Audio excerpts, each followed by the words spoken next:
National education policy के तहत exclusion किया। अब इसका दूसरा ही स्टेप ये है कि इन्होंने MANF को स्क्रैप आउट कर दिया। स्मृति ईरानी जी, जिनके बच्चे खुद इंटरनेशनल यूनिवर्सिटीज़ में जाके एजुकेशन ले रहे हैं, हम किसी के एजुकेशन लेने के ख़िलाफ़ नहीं हैं, लेकिन ये हक़ तो सबको होना चाहिए। मैं इस पॉलिसी को सबसे पहले तो एंटी माइनॉरिटी, एंटी एजुकेशनल और इनिशियली एंटी मुस्लिम पॉलिसी मानता हूँ। पढ़ाई मत करिए, बस केवल हमारी रैलियों में आइए, हमारे नारेबाजी करिए। सरकार के ऊपर ये आरोप लगता रहा है कि वो हिंदूवादी सरकार है। लोकसभा चुनाव से पहले वो अल्पसंख्यकों को जोड़ने का भरपूर प्रयास कर रही है। इस वक्त हम लोग शिया कॉलेज में मौजूद हैं। मेरे पीछे आप बैनर पोस्टर देख सकते हैं। सबका साथ सबका विकास और सबका विश्वास का जो बैनर लगा है वो आपको दिख रहा होगा। यहाँ पर रोज़गार मेले का भी आयोजन करा गया, ख़ास तौर से अल्पसंख्यक बच्चों के लिए। और दूसरी ओर ये जो मौलाना आज़ाद फेलोशिप बंद करी गई है, इससे पहले भी AMU का जो बजट था उसको 15% तक घटा दिया गया है। इस सिलसिले में बात करने के लिए हम शिया कॉलेज में मौजूद हैं। हमारे साथ जो छात्र हैं उनसे हम बात करेंगे। मौलाना आज़ाद फेलोशिप को बंद कर दिया गया है, किस तरीके से देखती हैं इस चीज़?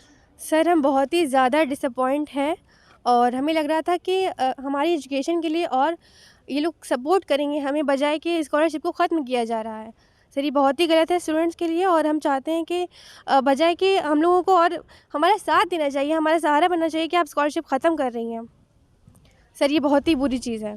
ठीक है, क्या नाम है आपका? अमजद खान। ये बहुत ही डिसअपॉइंटमेंट करने वाली बात है। ये माइनॉरिटीज़ को एक तरह से दबा रहे हैं। जो उन लोग को मिलती थी चीज़ें धीरे धीरे हर चीज़ कम करते जा रहे हैं। फीस भी बढ़ा रहे हैं, बच्चे पीछे जाएंगे इससे। आप बताइए, हम लोग 4 साल का BSc करके फिर क्या करेंगे? क्या आपके पास है कोई हम लोगों के लिए कोई जॉब है? क्या आप हमसे बता सकते हैं कि 15,000 की या 10,000 की भी जॉब हमें ऑफर कर सकते हैं? आप नहीं कर सकते हैं। ऊपर से आप हमारी स्कॉलरशिप भी हटा रहे हैं। क्या समझ रहे हैं आप लोग? इस वक्त हम लोग लखनऊ यूनिवर्सिटी में मौजूद हैं और जो छात्र हैं उनसे बात करेंगे कि उनको इस मामले में क्या कहना है। जी सदफ जी। देखिए, MANF जिस मुहिम के तहत सरकार ने बंद करी है वो सबके सामने है कि ना पढ़ेगा इंडिया ना बढ़ेगा इंडिया। एक्सक्लूजन ऑफ माइनॉरिटीज़ और जो लोगों का एक्सक्लूजन है, पहले इन्होंने एक्सक्लूजन किया वेल्थ के बेसिस पे कि जो जिसके पास दौलत नहीं होगी वो बड़े बड़े रेशियोज़ में एनरोलमेंट ही नहीं कराएगा, बड़ी बड़ी यूनिवर्सिटीज़ में एनरोलमेंट ही नहीं कराएगा। नेशनल एजुकेशन पॉलिसी के तहत एक्सक्लूजन किया। अब इसका दूसरा ही स्टेप ये है कि इन्होंने MANF को स्क्रैप आउट कर दिया। स्मृति ईरानी जी, जिनके बच्चे खुद इंटरनेशनल यूनिवर्सिटीज़ में जाके एजुकेशन ले रहे हैं, हम किसी के एजुकेशन लेने के ख़िलाफ़ नहीं हैं, लेकिन ये हक़ तो सबको होना चाहिए। इन्होंने देखा कि ऐसे चेहरे सामने आ रहे हैं, CNRC प्रोटेस्ट हो चाहे वो फार्मर्स प्रोटेस्ट हो, उससे ऐसे चेहरे उभर कर सामने आ रहे हैं जो माइनॉरिटी कम्युनिटीज़ के हैं। इन्होंने कहा हम ऐसा कुछ करेंगे जिससे आप आगे बढ़ ही ना पाएँ। उमर खालिद की अगर बात करें तो वो भी उन्होंने भी PhD की है JNU से मिडीवल इंडियन हिस्ट्रीज़ में। अब मेरे को ये नहीं पता कि उन्होंने स्कॉलरशिप के बेसिस पे PhD की है या नहीं, लेकिन स्कॉलरशिप पे काफ़ी बड़े तबके को बेनिफिट मिलता था, क्योंकि हर कोई आलीशान बंगलों में नहीं रहता, हर कोई बड़े घर से नहीं आता, हर किसी का बैंक बैलेंस इतना स्ट्रॉन्ग नहीं होता है कि वो PhD तक अफोर्ड कर सके एजुकेशन। बहुत से लोग सरकारी स्कूल से आते हैं। तो ये जो मार्जिनलाइजेशन है, सरकार इसके तहत आगे बढ़ते हुए धीमे धीमे अभी उन्होंने माइनॉरिटीज़ को एक्सक्लूड करा है, उसके बाद ये OBC SCs को एक्सक्लूड करेंगे।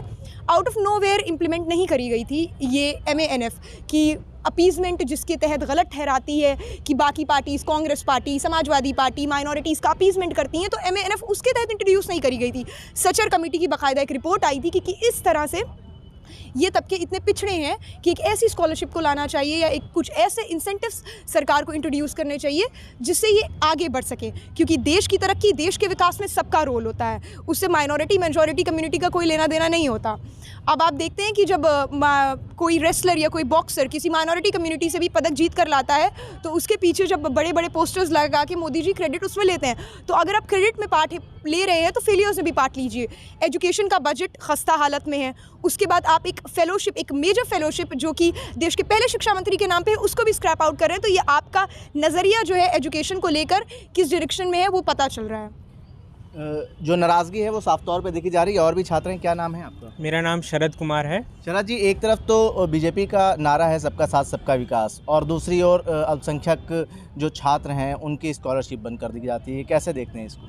देखिए, जो BJP का नारा है, मैं तो इस पे नहीं कहूँगा सबका साथ सबका विकास, क्योंकि ये सबका साथ में सब कौन है ये निर्धारित कौन करेगा ये जानना बहुत ज़रूरी है। जो माइनॉरिटीज़ के साथ जो ऐसी घटना की गई है कि अचानक ही 8 दिसंबर को ऐलान हो जाता है दिल्ली के प्राइम मिनिस्टर हाउस से स्मृति ईरानी जो मिनिस्ट्री ऑफ माइनॉरिटी अफेयर हैं कि अब मौलाना अब्दुल कलाम आज़ाद फेलोशिप हम ख़त्म कर रहे हैं, और जिसमें एक बहुत बड़ा तबका माइनॉरिटीज़ का है, मुस्लिम्स का है। 14.2% की रेशियो से मुस्लिम्स भाई बहनों यहाँ रहते हैं। ऐसी घटना में फिर पीएचडी और एमफिल जिसको 5 साल के लिए मौलाना अब्दुल कलाम नेशनल फेलोशिप थी, अगर ये हट जाएगी तो फिर बच्चा पढ़ेगा कैसे, यूथ पढ़ेगा कैसे, और पढ़ेगा नहीं तो बढ़ेगा कैसे। विश्व गुरु बिना शिक्षा के हो ही नहीं सकता। जो मौलाना अब्दुल कलाम आज़ाद थे, हम सब जानते हैं, भारत के पहले शिक्षा मंत्री थे। जो आईआईटी खड़गपुर है जो आप देख रहे हैं, और जो संगीत नाटक एकेडमी है, ये उन्होंने ही संचालित की थी। ये पीएसयूज़ हैं। लेकिन आजकल हम जानते हैं कि हमारे वज़ीर आज़म किसी और ही मिजाज में रहते हैं, और आजकल वो केवल बातें कहने में और भाषण देने में ही इतने ज़्यादा मशहूर रहते हैं कि उन्हें पता ही नहीं चलता कि ये सब हो क्या रहा है। आखिर देखिए, भारत की स्थिति, भारत एक सोशलिस्ट देश है और भारत की स्थिति सरकार पे ही चलती है। लेकिन सरकार जब अपना पल्ला झाड़ लेती है तो फिर प्राइवेट स्कूलों में कौन पढ़ेगा। हम अभी लखनऊ विश्वविद्यालय में, जो कि एक सरकारी स्कूल है, और यकीनी तौर पर तभी हम लोग पढ़ पा रहे हैं। एमिटी यूनिवर्सिटी और बाकी प्राइवेट स्कूल नहीं है जहाँ पर हम लाखों रुपये फ़ीस दे के पढ़ सकें। और ऐसी स्थिति में अगर माइनॉरिटी से या किसी भी ऐसे वर्ग से जिसको स्कॉलरशिप की, जिसको पैसे की ज़रूरत है, जो पढ़ सकता है, सपने देख सकता है, अगर वो हटा लिया जाएगा तो फिर वो आगे करेगा क्या। और यकीनी तौर पे आगे नहीं करेगा तो आपकी रैलियों में हिस्सा लेगा और आप अपना नाम बना सकते हैं।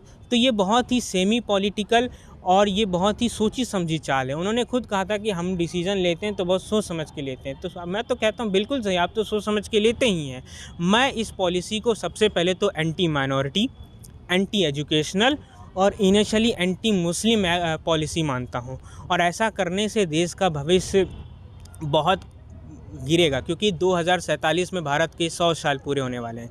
जब भारत के 100 साल पूरे होंगे तो पूरी दुनिया की नज़र भारत पे होगी। और तब अगर हम यह कह पाएँ कि नहीं, यहाँ पे उत्तर प्रदेश में ही केवल 8 करोड़ लोग भूखे हैं, यहाँ पे एनरोलमेंट रेशियो भी 50% तक अभी नहीं पहुँचा है, तो फिर आप काहे का फिर आप मनाएंगे। इसलिए मैं चाहता हूँ और हम सब चाहते हैं, हम यूथ का हमारा अपील है कि इस स्कॉलरशिप को दोबारा शुरू किया जाए, और जो भी समस्याएँ आ रही होंगी, समस्याएँ तो आती ही हैं, उस समस्याओं को हटा दिया जाए और इसका समाधान निकाला जाए। इससे पहले पिछले साल कई बच्चों की स्कॉलरशिप रुकी थी, तो हम लोग उनको आगे लेकर आए थे कि जिनकी स्कॉलरशिप रुकी है, एससीज़ को और एसटीज़ को स्कॉलरशिप मिल गई थी, और ओबीसी और माइनॉरिटी के काफ़ी बड़े तबके में स्कॉलरशिप्स रोक ली गई थी, जो स्टेट की स्कॉलरशिप आती है। इस बार सरकार ने करा कि आपकी 75% अटेंडेंस होना कंपलसरी है, तभी आपको स्कॉलरशिप मिलेगी। आपका 75% एजुकेशन मतलब आपकी अटेंडेंस होनी चाहिए, हाज़िरी होनी चाहिए। तो देखिए, इससे एक बड़ी चीज़ ये होती है कि कई बच्चे ग्रेजुएशन में ही रोज़गार के अपॉर्चुनिटीज़ तलाशना शुरू कर देते हैं, क्योंकि वो आर्थिक तौर पर सशक्त नहीं है। हर कोई एक तरह के परिवार से नहीं आता, तो ऐसे बच्चे अब 75% कैसे हाज़िरी देंगे, ये एक सवाल था। लेकिन इसके बाद भी सरकार ने कहा कि बच्चों ने उससे टैकल किया।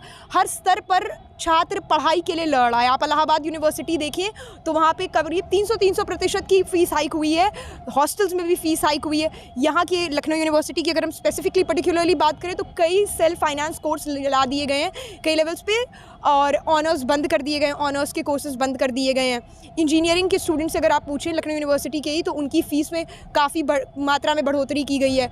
कोरोना के दौरान एग्ज़ाम्स नहीं हुए थे, लेकिन उसकी भी एग्ज़ामिनेशन फ़ीस ली गई। और कोरोना के दौरान आप जानते हैं कि कितने बिजनेसेस ठप हुए, कितने लोग बंद हुए, MSMEs चौपट हुए। अभी भी ऑल टाइम लो पर है, अक्टूबर का भी बताया है। मैन्युफैक्चरिंग जो इंडस्ट्रियल का आउटपुट है वो ऑल टाइम लो पर है, 4 पॉइंट समथिंग है परसेंटेज। वो ऑल टाइम लो पर होने के बावजूद भी शिक्षा और पीछे ढकेली जा रही है, लोगों से और दूर करी जा रही है कि आप केवल ऋण के बारे में सोचें, डेप्ट के बारे में सोचें, कहाँ से पैसा आएगा इस बारे में सोचें। जब छात्र का पूरा समय इसी बारे में जाएगा तो सपने देखने का कोई समय नहीं होता, इनकलाब का कोई समय नहीं होता, सवाल पूछने का कोई समय नहीं होता। इसमें से ज़्यादातर छात्र यही सोचेंगे कि हम कैसे अपनी फ़ीस का इंतज़ाम करें, क्योंकि अब हमें फेलोशिप नहीं मिल रही है। क्या नाम है आपका? जी, मेरा नाम सुधांशु है। फ़ीस हाइक को लेके भी छात्र जो हैं नाराज़गी जाहिर कर रहे हैं। अब फेलोशिप बंद कर दी गई है, तो क्या असर पड़ता है छात्रों पर? देखिए, पहले तो हम बात करें कोरोना के बाद जैसी आर्थिक स्थिति आई है लोगों की, जैसी आर्थिक हानि हुई है, उसके बाद ये जो फेलोशिप बंद कर दिया गया है, एक छात्रों पर सीधा प्रहार है। उन्हें एक तरीके से इनडायरेक्टली तरीके से उन्हें ऐसा कहा जा रहा है कि आप पढ़ेंगे, आप पढ़िए नहीं, ना तो आप पढ़िए ना तो बढ़िए। आप केवल हमारी रैलियों में, जैसे मोदी जी ने कई आयाम सुझाए थे रोज़गार के कि आप चाय की दुकान खोल लीजिए, आप पकौड़े बेचिए। अब मैं उनको बताना चाहता हूँ कि हर कोई नाली के गैस से चाय नहीं बनाना जानता है, ना हर कोई पकौड़े तलना नहीं जानता है, ठीक है। तो ये एक तरीके से पूरी तरीके जो छात्र हैं जिनको फेलोशिप से मदद मिलती थी, जो लोग माइनॉरिटी कम्युनिटी के लोग पढ़ने की इच्छा रखते थे, क्योंकि अभी इतनी आर्थिक स्थिति ठीक नहीं होती है कि वो 12वीं के बाद उनके गार्जियंस उनको पढ़ा लिखा सकें अच्छे से, ठीक है। तो ये जो फेलोशिप्स मिलती थी, जो स्कॉलरशिप मिलती, उनको काफ़ी ज़्यादा मदद होती थी, उनसे आगे की पीजी तक के मतलब वो पढ़ाई अपनी कर सकें। और आज ऐसे कई इन फेलोशिप से बहुत फ़ायदे हुए हैं। जब पहले शिक्षा मंत्री मौलाना अबुल कलाम आज़ाद जी ने इसको शुरू कराया था, उससे कई सारे माइनॉरिटी कम्युनिटी के बच्चे ऐसे जो उच्च विभाग में भारत के उच्च विभाग में सेवाएं दे रहे हैं, पर आज ये फेलोशिप बंद कर दी गई है, तो इससे काफ़ी ज़्यादा हानि होने वाली है बच्चों का। और जो फीस हाइक के बारे में बात करें तो फिर से वही हमने बताया कि कोरोना के बाद आर्थिक स्थिति ख़राब हो गई, पूरे देश की एक परिवार की ख़राब हो गई है, ग्रामीण स्तर से लेकर शहरी स्तर तक सबकी। तो फीस हाइक के बजाय इन्हें फ़ीस में थोड़ी रियायत बरतनी चाहिए थी, लेकिन फिर इन्होंने फ़ीस बढ़ा दी गई और इस नाम से कह रहे हैं कि सरकार के पास फंड नहीं है, छात्रों से वसूल के अपना खर्चा चलाओ। तो ये अब छात्र पैसा लाए कहाँ से? छात्र अभी सब मतलब कि ग्रेजुएशन में बच्चे आते ही रोज़गार के अवसर तलाशने लगते हैं कि वो इस काबिल हो जाते हैं, इतने समझदार हो जाते हैं कि हम अपने माता पिता पर इतना बोझ ना डालें और हम अपने खुद से कहीं से व्यवस्था करके फ़ीस अपनी यूनिवर्सिटी की एटलीस्ट भर ही सकते हैं। तो इस पर भी जब फ़ीस बढ़ती जा रही लगातार, तो ये एक तरीके से बस उनका ये सीधा इनडायरेक्टली कहा जा रहा है कि आप पढ़ाई मत करिए, बस केवल हमारी रैलियों में आइए, हमारे नारेबाजी करिए और उसके बाद आप नारेबाजी करिए, पत्थरबाजी करिए, फिर आपको ही आतंकवादी उग्रवादी घोषित करके हम अपना देश चलाते रहेंगे। ये विश्व गुरु जो बनाने का इनका एक नया कदम होगा, मे भी हो सकता है कि भारत को विश्व गुरु बनाने का नया कदम, क्योंकि अंबेडकर जी के प्रतिमा के नीचे हम लोग खड़े, उन्होंने कहा था कि शिक्षा ऐसी शेरनी का दूध है, जो भी इसे पिएगा वो दहाड़ेगा। तो शिक्षा को ही ख़त्म कर दिया जा रहा है, तो इससे भारत विश्व गुरु कैसे बन सकता है? मैं बड़ी सोच में हूँ। ये दयनीय स्थिति है भारत की। सरकार के खिलाफ लगातार जो छात्र हैं आवाज़ उठा रहे हैं, क्या नाम है? मेरा नाम सुप्रीत कौर है।